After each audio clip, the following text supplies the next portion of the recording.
Five Special Forces Groups of World War II. This is the thrilling story of the elite Special Forces warriors who defined a new way of war in the greatest armed conflict in human history. World War II spawned innovations in all aspects of warfare, from jets to rudimentary guided rockets and missiles. This conflict forever changed the face of war. The rise of Special Forces units within the militaries of the participants was also a significant development within the doctrine and operational capabilities of the various militaries. These forces provided leaders with specialized troops capable of undertaking a variety of missions, from air insertion to demolition and interdiction. This article will analyze 5 of these specialized units and illustrate some of their greatest exploits during conflict. 1. The Black Devils, 1st Special Service Force. The 1st Special Force Service, better known by their moniker, the Black Devils, was a joint U.S.-Canadian Special Operations Unit created in 1942. The unit specialized in winter and mountain warfare and was trained and equipped to undertake arduous missions in tough environments. The Black Devils were distinguished by their specialized training and equipment, including the V-42 fighting knife and the M1941 Johnson light machine gun. The unit took part in several operations during the war, notably fighting in Italy, where they engaged in various battles. The first Italian combat operation took place at the Battle of Monte la Difensa, where the unit was tasked with dislodging fortified German positions atop high mountains in the Italian Alps. The battle to reach the peak was intense and required troops to climb imposing cliffs using ropes through a freezing rainstorm. The specialized mountain and winter warfare training the unit received prepared them for these conditions through willpower and combat prowess. They were able to take the position from the German troops stationed there through an unexpected flanking maneuver from the rear of the garrison. At the onset of battle, commanders estimated that it would take 4 to 5 days, but the Black Devils, due to their unconventional approach, were able to overcome the defenses in a matter of hours. The Battle of Monte la Difensa proved the concept of the force and illustrated the utility of the specialized unit. The Black Devils continued operations throughout the rest of the war, fighting in the Italian Alps at Monte Maggio, then on to Anzio, and eventually making its way to France. The legacy of the FSSF lives on in their modern-day descendants of the U.S. Army Special Forces, the Green Berets, and the Canadian Special Operations Regiment, CSOR. 2. The Marine Raiders, 1st and 2nd Raider Battalions. The Marine Raiders were the special operations arm of the USMC during World War II. These units were specially trained and equipped, carrying their trademark fighting knife, the Marine Raider Stiletto. The Raiders took on unique missions in the Pacific during the U.S. Pacific Campaign to stem the flow of Japanese conquest, recapture islands from the Japanese, and to establish a foothold in the region. The most notable units were the 1st Raider Battalion, better known as Edson's Raiders, and the 2nd Raider Battalion, known as Carlson's Raiders. The Raiders fought in numerous battles throughout the Pacific Campaign between 1942 and 1944. The Battle of Guadalcanal was the unit's baptism of fire, where they were among the first Marines to attack the Japanese-held island. They initiated a night raid on the island outpost of Tulagi, which would serve as a stepping stone to the main island of Guadalcanal. Once on the main island, the Raiders were tasked with defending Henderson Field, which served as a primary airfield on the island and was integral to Allied operations. During this time, the 1st Marine Raiders would join the Halls of Legend as they engaged in vicious fighting at the Battle of Edson's Ridge. The Raiders defended against a continuous onslaught of Japanese attacks that almost succeeded in capturing the airfield. Despite the nightly waves of suicidal banzai charges and unrelenting attacks, the Raiders held firm and managed to inflict a significant defeat against the attacking Japanese forces. Meanwhile, Carlson's Raiders served as an integral light infantry guerrilla force during the Guadalcanal campaign. The troops undertook a series of treacherous actions, fighting a long campaign dubbed Carlson's Patrol. During this month-long action, the Raiders of Carlson's battalion inserted behind enemy lines, joined up with native islander scouts, and patrolled dense jungles for an entire month, eventually defeating a Japanese garrison and routing its forces, thus pressuring them to retreat further inland.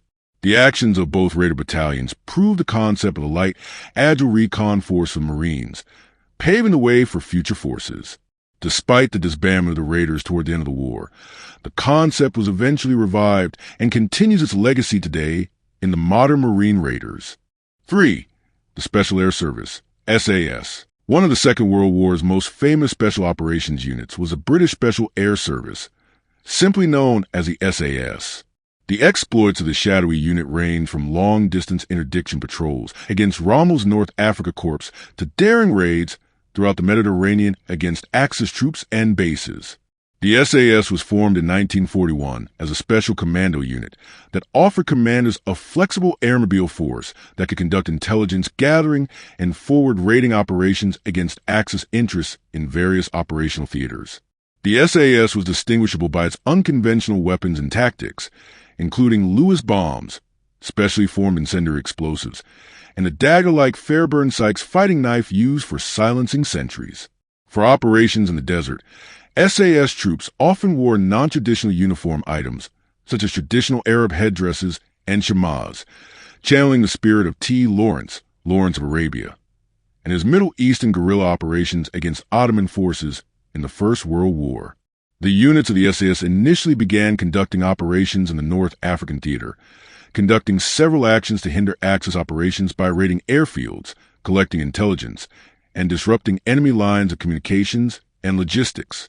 The actions of the unit soon earned them infamy among Axis troops as they dashed through the desert in their heavily armed jeeps, wreaking havoc against German and Italian forces, further disrupting their daily operational tempo.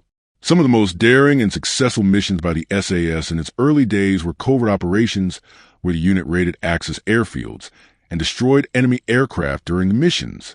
The operations proved to be some of the first major successes for the unit in North Africa, with them destroying over 300 enemy aircraft. This success was followed by further operations in later campaigns throughout Europe once Montgomery's forces defeated Rommel and won the battle for North Africa for the Allies.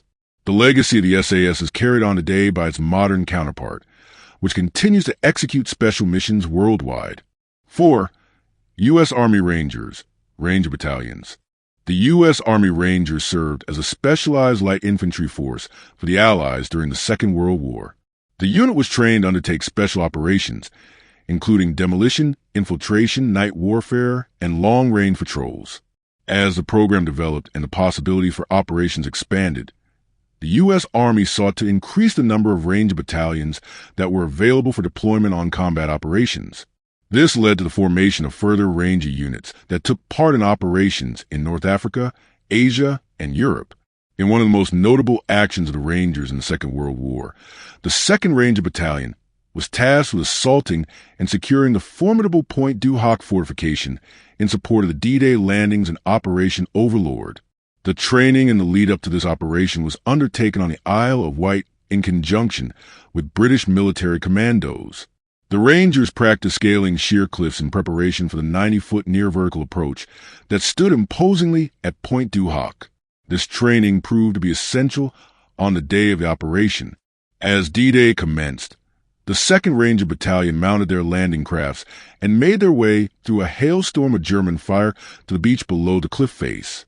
Upon reaching the beach, the attackers needed to deploy their rocket-powered grapnel hooks and 100-foot rope ladders to scale the precipice. This challenge was soon overcome thanks to the training the Rangers had received and the practice they completed on the Isle of Wight. The successful assault at the top of Point du Hoc then quickly silenced the German garrison guarding the position, but in a near devastating blow to morale of the Rangers, they discovered that the German forces had moved the artillery pieces that they were tasked with destroying. Undeterred, the Rangers secured the position and immediately started offensive patrols in an effort to locate the weapons. In a stroke of luck, the Rangers managed to find the guns in a nearby grove and finally silenced them by destroying the firing breech of the weapons using incendiary thermite grenades. The Battle of Point du Hoc remains one of the greatest in the unit's history. The operation's success allowed other Rangers and Allied troops to eliminate the German defenses on Omaha Beach, leading to the establishment of an Allied foothold in Europe. Today, the Army Rangers remain one of the most active special operations units in the U.S. Army. The enduring legacy of their predecessors lives on in the Ranger motto, "Rangers lead the way," a reference to their actions fighting on the Normandy beaches and leading the Allied assault on to successful liberation of Europe. 5. Chindits, long-range penetration groups. In the war against the Japanese and the Indian and Burmese theaters, the long-range penetration groups, better known as the Chindits, served as a multinational special operations force that comprised units from the British, Indian, and African forces serving under the British flag. The group was formed after the British Raj's difficult experience combating Japanese tactics in the region, and was created by Orde Wingate to take the fight to the enemy through the use of guerrilla tactics and unconventional warfare. The Imperial Japanese Army had succeeded in pushing British forces out of Burma and occupied much of the former colonial holdings of the British Empire, threatening their already tenuous positions in mainland India. The theater of operations was viewed as having secondary importance to that of Europe by London, and therefore, troops were often short of supplies, and a series of defeats had driven morale to an all-time low, further complicated by the challenges of jungle warfare, including tumultuous weather and rampant disease. Primarily the scourge of malaria, British offensive operations ground to a halt as Japanese forces pressed their advantage with continuous attacks against British lines and strongholds. The formation of the Chindits was seen as a way for British forces to strike against Japanese lines of communication and disrupt their offensive operations through raids, interdiction, and ambushes. The Chindits served as a specialized force trained and equipped to carry out long-range patrols through the thick jungles of Burma and India. Their leader and founder, Orde Wingate, stressed vigorous training to prepare the troops for the difficult environments in which the soldiers were to fight. Native Gurkhas of northern India, now modern-day Nepal, also serve as an integral force to the Chindit formations. They gain a reputation as strong and vicious fighters, as symbolized by their fighting knife, the curved-edged kukri. The first major operation that the Chindits carried out was codenamed Operation Longcloth. Longclaw served as a proof-of-concept operation for Wingate's force. Despite some success behind enemy lines, the mission proved arduous and chaotic, with high casualties for the Chindits. However, it provided some offensive action for the British and illustrated the capabilities of the long-range penetration concept. After the mixed results of Longcloth, Wingate was able to reorganize his forces and prepare another expedition into the Japanese-held jungles codenamed Operation Thursday. Thursday was a much more refined operation and involved troops from British, Indian, and African units. During Operation Thursday, Chindit troops were inserted into forward positions in the jungle by gliders, and it even experienced some of the first wartime helicopter operations in the Burmese jungles during rescue missions. The long-range nature of the Chindit operation meant that they were reliant on airdrop supplies to maintain mission readiness in the jungle. During Operation Thursday, the Chindits held Allied airfields against unrelenting Japanese assaults. They also provided roadblocks against Japanese forces, with major hand-to-hand fighting occurring at the Chindit base known as White City. The jungle environment provided no reprieve to the combatants and made it incredibly difficult to sustain combat operations. The unit suffered a devastating blow when their leader, Orde Wingate, was killed in a plane crash. Upon Wingate's death, the Chindits were assigned new leadership and continued operations in Burma, culminating in their final action as a unit, supported by nationalist Chinese forces, at the Battle of Mogaon. Mogaon proved to be an instrumental battle, serving as the first liberation of a Burmese town from Japanese occupation in the Greater Burma Campaign. By this point, the tide of war had shifted, with the Indian, African, and British conventional forces under the leadership of General Bill Slim defeating the Japanese in a series of battles and pushing their forces out of India and back into Burma. Japanese losses continued rapidly from that point, resulting in their defeat in Burma. The fate of the Chindits after Mogaon was uncertain.